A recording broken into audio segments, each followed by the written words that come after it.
You know, over the last number of years, there's been a really dramatic change in bass fishing.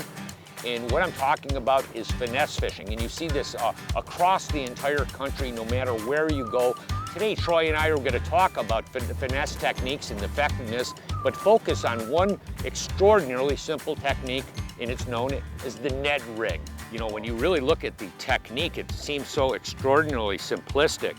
A very lightweight mushroom head jig and a really small, unobtrusive stick worm. It's an amazing tool when you look at it, this Ned rig. It's so simple, wow.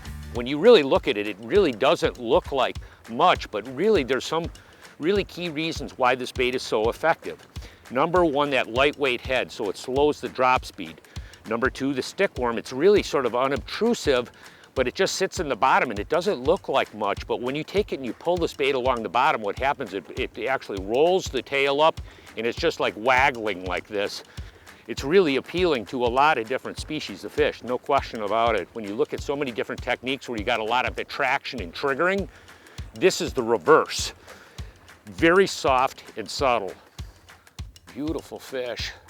But that's the simplicity of this technique. The thing is, what you're doing so much of the time, you're throwing out the bait.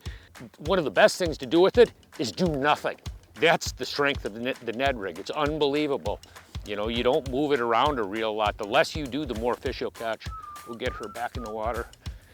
It's probably one of the best baits to teach anglers and new anglers on to really garner confidence fishing for bass. I'm not kidding you. I mean, this thing is just like, it's a bass fishing machine. You might ask, well, where do you fish it at?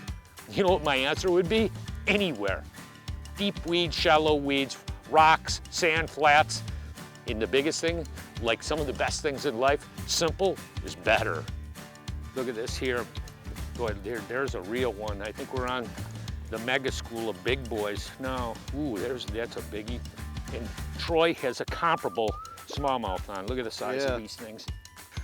Now that's what you're talking about. It's sort of amazing how effective Ned fishing can be. No question about it. You can't believe the number of big smallmouth bass, largemouth, and spotted bass have been caught with this little bait across North America over the last couple of years.